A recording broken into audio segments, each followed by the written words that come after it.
Amis du jour, chalutations. Pour les petits nouveaux, moi c'est Sekhmet et je vous souhaite la bienvenue dans mon podcast littéraire. Dans mon émission, je vais tenter 3 fois par semaine de vous donner envie de découvrir des livres de tout poil, récents et moins récents. Alors, si ça vous tente, c'est par ici la suite. Aujourd'hui, je vais vous présenter le second tome de My Korean Lover de Maud Parent aux éditions Hachette Roman. Je tiens, avant de commencer, à attirer votre attention sur le fait que cette chronique contient des spoilers du tome 1.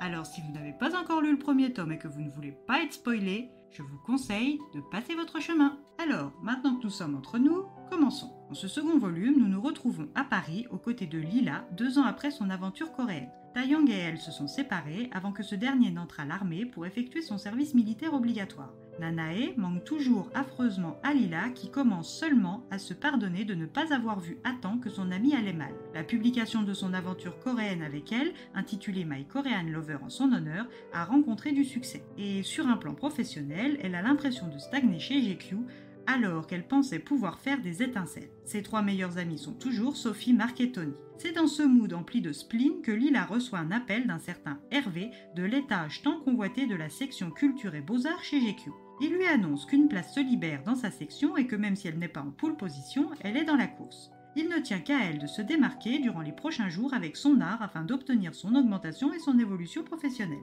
Cette nouvelle la bouleverse et elle manque de se faire renverser par une voiture quand soudain une poigne, une sensation, une chaleur, une odeur familière, trop familière même, l'enveloppe et la sauve in extremis. Lila sait que c'est Taeyong, mais elle pense avoir halluciné car il ne peut pas être à Paris alors que son service militaire n'est pas encore terminé. C'est sur cette impression agréable et douloureuse à la fois qu'elle retourne dans son tout petit appartement parisien. Elle qui pensait qu'un poste fixe chez JQ la ferait évoluer et qu'elle vivrait mieux, s'était là encore fourvoyée. Mais Lila peut bien évidemment compter sur sa bande d'amis prêts à tout pour elle. Et ça, c'est l'une des choses dont elle ne doute pas. Car lorsque sa relation avec son idole coréenne s'est achevée aussi brutalement qu'elle n'avait commencé, c'est So, Marc et Tony qui étaient là pour l'aider à reprendre le cours de sa vie. Alors ce soir ne fait pas exception.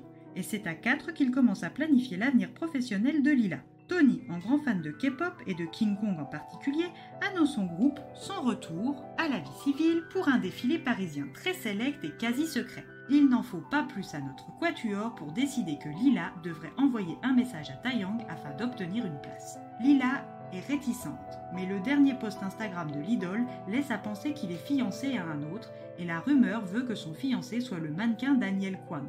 Pour Tony, Marc et So, n'ayant plus rien à attendre de lui sur un plan affectif, pourquoi ne pas se servir de sa notoriété pour faire avancer sa carrière? Le soir même, elle rompt la promesse qu'elle et Taeyong s'étaient faite de ne plus se contacter et lui envoie un message. Au bout de quelques jours sans réponse, Lila s'est fait une raison, son cœur avait beau battre toujours pour lui, ce n'était plus réciproque. Mais le jour du fameux défilé, Lila en poste pour la Fashion Week tombe nez à nez avec l'homme qui continue de faire battre son cœur et ce dernier lui remet en main propre et au dernier moment une invitation.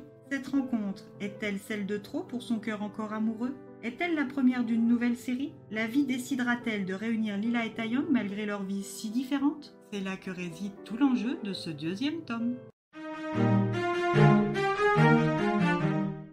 Comme avec le premier livre, j'ai passé un excellent moment de lecture. À la fin du premier tome, on comprend que son véritable Korean lover, c'est Nanae, partie trop tôt à cause d'un monde trop brutal et codifié. Mais la porte ouverte sur une love story avec Taeyong laissait supposer que le tome 2 reposerait sur cette idylle naissante. Mais c'est tout le contraire, c'est la redécouverte des sentiments après avoir été blessé, trahi, abandonné, c'est la place des relations dans ce monde de paillettes qui est traitée, ce qui en fait un très bon livre pour moi, loin des stéréotypes de la romance pour ados, dénigrés souvent à tort par un trop grand nombre de lecteurs. La fin de ce tome m'a positivement frustrée dans son dénouement, et j'ai hâte de savoir le fin mot de cette Korean Love Story par la lecture du tome 3. Et bien voilà, j'en ai fini pour aujourd'hui. J'espère que cet épisode vous aura plu et vous aura donné des nouvelles idées de lecture.